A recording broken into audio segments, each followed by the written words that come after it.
आज हम इस वीडियो में बात करने वाले हैं। मैं आपको यहाँ पर 25 to 30 ऐसे टिप्स आपको प्रोवाइड करूँगी जिससे आपको शिफ्टिंग करने में बिल्कुल भी प्रॉब्लम नहीं आएगा और बहुत ज़्यादा इजी हो जाएगा। Hello friends, welcome to my channel जहाँ पर हम बात करते हैं फैशन, लाइफस्टाइल और वुमेन हेल्थ केयर के बारे में। आज की वीडियो बहुत ज़्यादा डिफरेंट है, जो मेरे नॉर्मल टॉपिक्स हैं उनसे बिल्कुल हट, बट मुझे लगा ये वाली वीडियो काफ़ी लोगों के लिए हेल्पफुल रहेगी। आपने देख लिया होगा कि आज हम किस टॉपिक पे बात करने वाले हैं। आई होप सो कि ये वीडियो आपके लिए बहुत ज़्यादा इन्फॉर्मेटिव रहेगी। इन्फॉर्मेटिव रहे या आपके लिए यूज़फुल रहे तो प्लीज़ इस चैनल को सब्सक्राइब ज़रूर कर लीजिएगा और बेल आइकन को ज़रूर हिट कर लीजिएगा ताकि मेरी न्यू नोटिफिकेशन आपके पास फटाफट आए। इस वीडियो में मैं आपको बताने वाली हूँ, अगर आप फर्स्ट टाइम शिफ्टिंग कर रहे हैं या आप रेंट से रहते हैं, आपको बार बार शिफ्टिंग करना पड़ता है, छोटी छोटी चीज़ें हैं, अगर हम उन पर ध्यान नहीं दे पाते तो उसकी वजह से हम बहुत ज़्यादा सफ़र करना पड़ जाता है और जो शिफ्टिंग है ज़्यादा हेक्टिक हो जाती है। तो उसको सॉल्व करने के लिए एक प्लानिंग लेके अगर हम चलेंगे तो बहुत ही अच्छा उसका रिज़ल्ट आता है। पैकिंग बहुत अच्छे से हो जाती है, उसकी भी मैं पैकिंग किस टाइप से करनी चाहिए उसकी भी मैं आपको टिप्स एंड ट्रिक्स आपको प्रोवाइड करूँगी इस वीडियो में, ताकि आपके लिए बहुत ज़्यादा इजी हो जाए शिफ्टिंग करना। तो इन सभी टॉपिक्स के बारे में आज हम इस वीडियो में बात करने वाले हैं।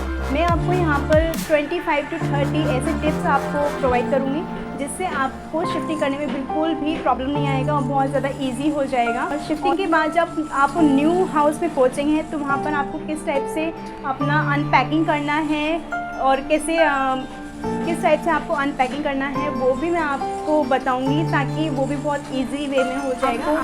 कुछ भी इधर उधर से देखने की ज़रूरत नहीं पड़ेगी।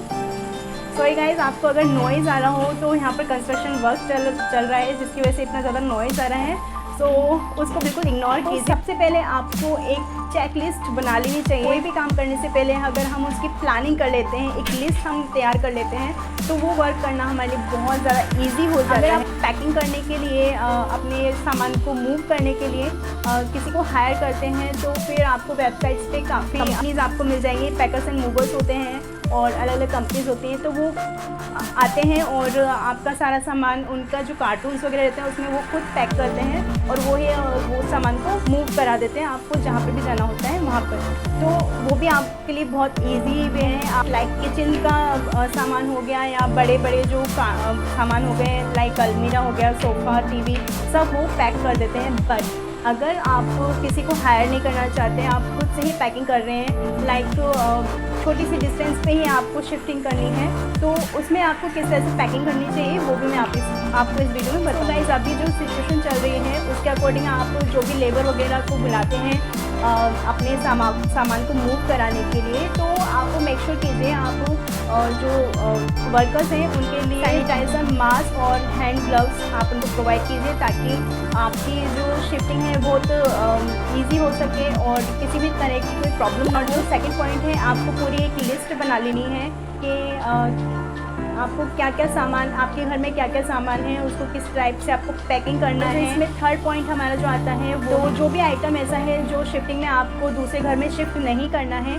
या तो उनको डिस्कार्ड कर दीजिए या फिर आप इनको किसी को दे दीजिए, तो डोनेट कर दीजिए, ताकि आपका जो सामान है, जो वेस्टेज सामान है, जो आपके यूज़ नहीं आने वाला है, वो आपके न्यू हाउस में ना जाए। फोर्थ पॉइंट है, जिनको बार बार शिफ्टिंग करनी होती है उनके पास जो कार्डबोर्ड होते हैं आप उनको सेव करके रख सकते हैं एक जगह पर, एक के अंदर एक सेव करके रख लीजिए, ताकि जब भी आपको शिफ्टिंग करनी पड़े आपके पास कार्टून्स हो ऑलरेडी, आप उनमें अपना सामान पैक कीजिए और आराम से आप शिफ्टिंग कर सकें। अगर आपके पास कार्डबोर्ड नहीं है तो मार्केट में बहुत ईजिली अवेलेबल हो जाते हैं, तो आप वहाँ से परचेज़ करके ला सकते हैं। फिफ्थ पॉइंट है, उसमें है आपको जो भी पैकिंग करना है, आपके जो सामान की पैकिंग करनी है, उसके लिए जो एसेंशियल आपको लगेंगे वो आपको पहले से ही परचेज़ कर लेने चाहिए या फिर एक तरफ इकट्ठा करके रख लेने चाहिए। पैकिंग टेप ले लीजिए, सीज़र और मार्कर की बहुत ज़्यादा रिक्वायरमेंट होती है। मैं आपको दूसरे टिप में बताऊंगी उसका क्या यूज़ होता है। नेक्स्ट पॉइंट है वो बहुत ज़्यादा इंपॉर्टेंट है कि ओल्ड हाउस है उसमें रेंट से रहते हैं और जो न्यू हाउस में आप जाने वाले हैं वो भी रेंट से ही आप रहते हैं,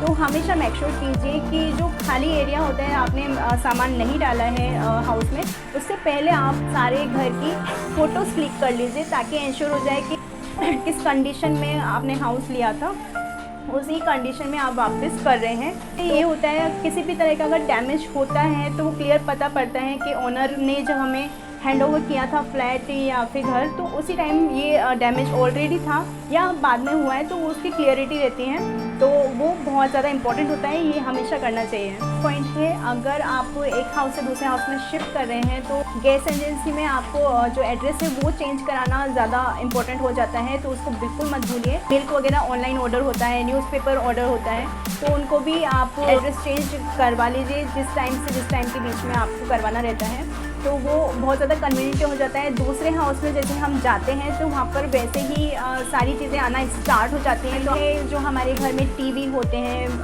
टीवी है, एसी है, जो इलेक्ट्रॉनिक चीज़ें हैं जिनको हमें ओपन करना होता है, तो उनको शिफ्टिंग से एक दिन पहले ही आप ओपन करके पैक करवा लें, वो ज़्यादा सही रहता है। तो उनके लिए जो भी टूल्स वगैरह लगते हैं, जैसे डबल बेड है तो उसको ओपन करने के लिए जो टूल्स चाहिए रहते हैं, एसी को ओपन करने के लिए जिसको बुलाना होता है, उसको बुला के आप एसी को एक दिन पहले ही निकलवा के और पैक करवा लीजिए। बाद में आपको एक ही दिन में बहुत सारे काम नहीं करने पड़ेंगे, ये जो बड़े बड़े काम हैं उनको एक दिन पहले करवा लीजिए। और नेक्स्ट पॉइंट है, उसमें जो किचन के आइटम्स होते हैं, ग्लासेस वगैरह होते हैं, टूटने का डर रहता है, तो उनको जो क्लॉथ होते हैं जैसे टॉवल हो गया या फिर कोई बड़ी बेडशीट्स वगैरह हो गई, उनमें लपेट के फिर आप कार्टून्स में रख के पैक करें, उससे उनके टूटने के चांसेस कम हो जाते हैं, बहुत सेफली वो ट्रांसपोर्ट हो पाती हैं, तो ये चीज़ बहुत ज़्यादा ज़रूरी होती है। नेक्स्ट पॉइंट हमारा है जिसमें जो भी आप किसी भी एक कार्टून के अंदर आप जो भी सामान रख रहे हैं वो एक ही टाइप का होना चाहिए। लाइक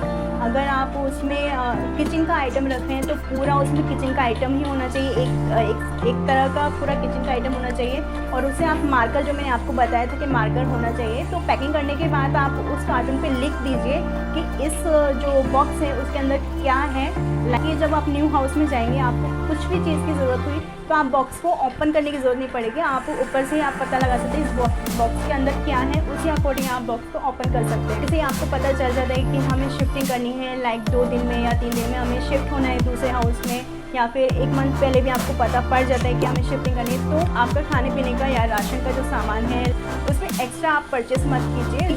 आपने अभी परचेजिंग करी तो एक्स्ट्रा सामान हो जाएगा, फिर उसको पैक करके नेक्स्ट हाउस में लेके जाना पड़ेगा। उस मंथ का कंप्लीट हो जाए और बाकी का सामान आप जब शिफ्ट कर लें तो उसी घर में आप ऑर्डर करें। फ्रिज में अगर ऐसा कोई भी सामान है जो ख़राब होने का है तो उनको आप फिनिश कर लीजिए जल्दी, तो क्योंकि फ्रिज खाली करना पड़ता है शिफ्टिंग के टाइम पे, तो उसमें जो भी एक्स्ट्रा लग रहा है कि ये सामान ऐसा है कि थोड़े टाइम बाद ख़राब हो जाएगा या विदाउट फ्रिज वो नहीं रह सकता है, तो उन आइटम्स को आप फिनिश कर दीजिए और बाकी के जो आइटम है आप साथ में लेके जा सकते हैं। हमारा जो पॉइंट है, जो जिस हाउस से आप शिफ्ट कर रहे हैं उस हाउस का जो आपने इलेक्ट्रिसिटी बिल पे किया है, तो उसमें आप मीटर एक बार चेक कर लीजिए, और हो सके तो एक बार फ़ोटो ले लीजिए कि किस रीडिंग तक आपने पेमेंट किया है, उसकी लास्ट रीडिंग क्या थी, ताकि ओनर को दिखाते टाइम आपको बहुत ज़्यादा इजी रहेगा।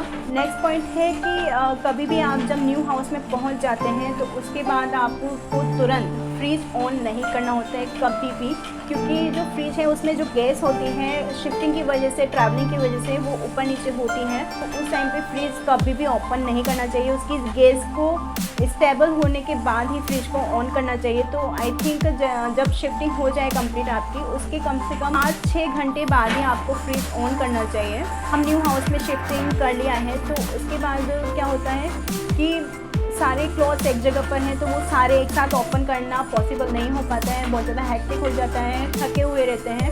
तो इसमें क्या कीजिए, एक अलग से छोटा बैग बना लीजिए, उसमें जो 1-2 दिन के काम आने वाले जो क्लॉथ्स हैं उनको अलग से रख लीजिए, ताकि आपको पूरा जो पैकिंग का सामान है वो ओपन करने की ज़रूरत नहीं पड़ेगी। 1-2 दिन आप उनसे काम चला सकते हैं और थोड़ा थोड़ा करके आराम से आप अपनी जो पैकिंग है उसको अनपैक कर सकते हैं। आप न्यू हाउस में शिफ्ट होते हैं, वेट बॉक्स आप अलग से कर लीजिए, सिर्फ वही वाला बॉक्स आप ओपन करेंगे बाद में। उसमें थोड़े से स्नैक्स वगैरह रख लीजिए, मैगीज़ के पैकेट जो डायरेक्ट आपके लिए बॉयल हो जाएंगे, लाइक उपमा के लिए थोड़ा सा सूजी रख लिया या थोड़े थोड़े मसाले रख लिए, ताकि सिर्फ उसी एक बॉक्स को ओपन किया, थोड़े से यूटेंसिल्स रख लिए, इस टाइप से आप एक बॉक्स में रख लीजिए।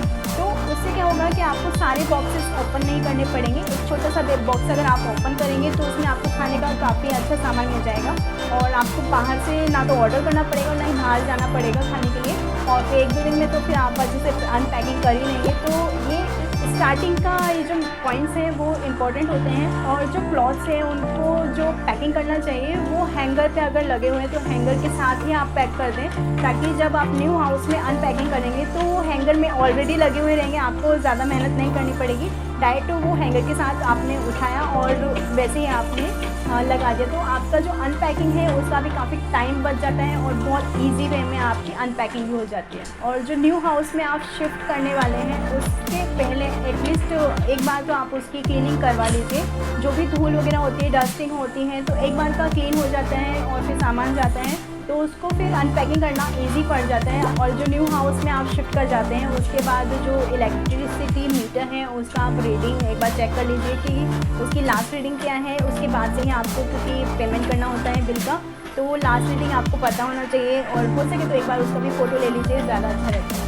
और आपके पास अगर कुछ प्लांट्स हैं तो उनको सारी जो सामान है उनका शिफ्टिंग होने के बाद वो आपके प्लांट्स हैं जो गमले हैं आपको रखवाना चाहिए कन्वेंटली, ताकि वो ख़राब नहीं हो, किसी भी तरह का उनको डैमेज ना हो और इजीली वो शिफ्टिंग में न्यू हाउस में पहुंच जाए। और जब भी आप शिफ्टिंग करते हैं मेक श्योर कीजिए कि जो भी एंटीसेप्टिक क्रीम्स वगैरह होती हैं या बैंडेज वगैरह होती हैं, डिटॉल होता है, उन सबको आप एक बैग में अलग से कैरी करें। बाई चांस अगर कुछ इंजर हो जाता है थोड़ा बहुत तो आप इजीली उसको रिकवर कर सकते हैं। जो भी आपके इम्पॉर्टेंट या एक्सपेंसिव मोबाइल हुए, मोबाइल चार्जर, लैपटॉप्स वगैरह हुए, उनको अलग से आप बैग में कैरी करिए, अलग से आप शोल्डर बैग में उनको कैरी कीजिए और उनको अपने साथ रखिए, और तो वो बहुत ज़्यादा ईजी हो जाता है। इलेक्ट्रिक गैजेट्स वगैरह जो भी आपके हैं लाइक कैमरा हुआ, तो उनको आप एक साथ आप शोल्डर बैग, एक या दो शोल्डर बैग में आप रख लीजिए। ओल्ड हाउस है उसकी कीज़ और न्यू हाउस है उसकी कीज़, उनको आप बहुत सेफली अपने शोल्डर बैग में ही रख सकते हैं। ओल्ड हाउस ऑनर जब भी आपके पास आएंगे तो आपको बिल्कुल इजी होगा कि हाँ इसमें से निकाल के आपको कीज़ देनी है। अगर आपके अगर वाईफाई लगा हुआ है तो वाईफाई का भी उसी टाइप से, जिस टाइप से आप AC TV वगैरह आप निकलवाते हैं उसी टाइप से वाईफाई का भी कनेक्शन एक दिन पहले ही आप निकलवा लीजिए। और अगर पास में शिफ्टिंग कर रहे हैं तो एक दिन पहले ही वहाँ पर आप लगवा लीजिए। अगर नहीं कर रहे हैं, कहीं दूर जा रहे हैं, तो फिर बाद में आप उनको लगवा सकते हैं। सो गाइस, ये थी मेरी आज की वीडियो। आई नो ये वीडियो थोड़ी सी लंबी हो गई है, बट आई होप ये वीडियो आपके लिए काफ़ी ज़्यादा हेल्पफुल भी रही होगी। और आपको किसी भी तरह का शिफ्टिंग करना रहेगा तो आई थिंक ये वीडियो देखने के बाद आप किसी भी टाइप से पजल नहीं होंगे शिफ्टिंग करने में, बहुत ईजी वे में आपकी शिफ्टिंग हो जाएगी। तो गाइस, ये थी मेरी आज की वीडियो। आई होप आपको मेरी वीडियो पसंद आई होगी। पसंद आई है तो मेरे चैनल को सब्सक्राइब करना बिल्कुल मत भूलिएगा, और इस वीडियो को लाइक कर लीजिएगा अगर अच्छी लगी तो, और कमेंट सेक्शन में लिख के ज़रूर बताइएगा कि आपको ये वीडियो कितनी हेल्पफुल लगी। और आज की वीडियो यहीं तक, बाय बाय।